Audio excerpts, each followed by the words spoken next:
Hello friends, आपका natural knowledge पर स्वागत है। आज हम बात करेंगे इंटरनेशनल ट्रेड के बारे में। International trade involve the exchange of goods and services between two countries. International trade का मतलब यही होता है एक कंट्री से दूसरी कंट्री में व्यापार, including both import buying and goods from other countries and export selling goods to another countries.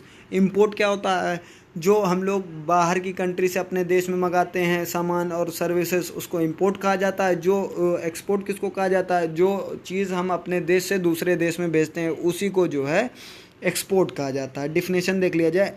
Definition: international trade is a buying and selling of goods and services across national border. International trade क्या है? वो सामान बेचने और ख़रीदना जो कि देश से बाहर का हो, उसे इंटरनेशनल ट्रेड कहा जाता है।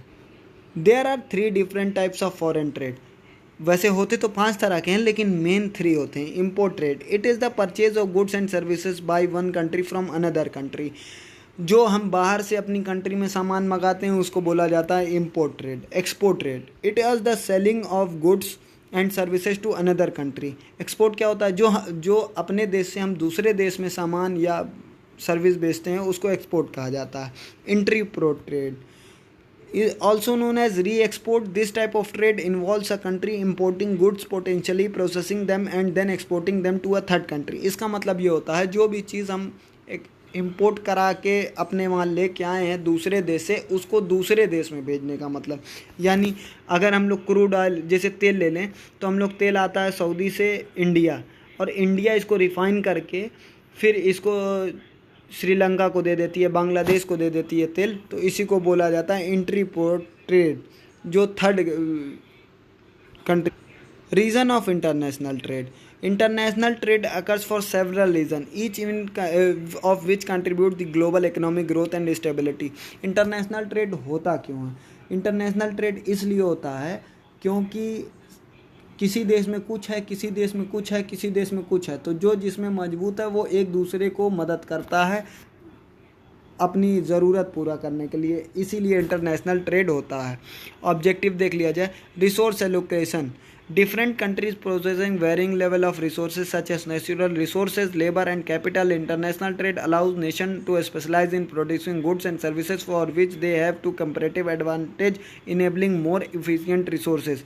किसी कंट्री के पास नेचुरल रिसोर्स है, किसी के पास लेबर है, किसी के पास कैपिटल है, तो इंटरनेशनल ट्रेड आपको मौका देता है कि आप स्पेशलाइज कीजिए, जो आपके पास है उसमें बेहतर बनिए। और जब सब अपने अपने चीज़ में बेहतर बन जाएगा, हर देश अपने अपने चीज़ में, तो सबको अच्छा सामान मिलेगा। रिसोर्स एलोकेशन का मतलब यही है। Economic efficiency: through specialisation of the division of labour, countries can produce goods and services more efficiently. बिल्कुल सही बात है। जब किसी चीज़ में कोई एफिशिएंट हो जाएगा, स्पेशलाइज हो जाएगा, तो उसको बहुत ज़्यादा अच्छे तरीके से बनाएगा। Economic efficiencies. Diversification: engaging in international trade reduces the risk associated with depending solely on domestic market.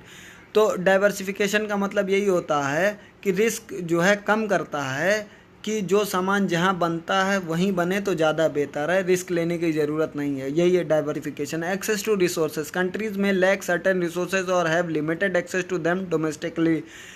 Countries के पास जो है कम रिसोर्स होता है, लिमिटेड रिसोर्स होता है, तो अगर जो चीज़ हमारे पास नहीं है तो वो दूसरी जगह से मंगा सकते हैं। यही होता है international trade. Meaning of international trade, objective of international trade. अगर इंटरनेशनल ट्रेड पे कोई भी क्वेश्चन आ रहा है, आप ये 5 पॉइंट लिख दीजिए, टाइप्स लिख दीजिए इंटरनेशनल ट्रेड, आपको गारंटीड 100% नंबर मिलेगा।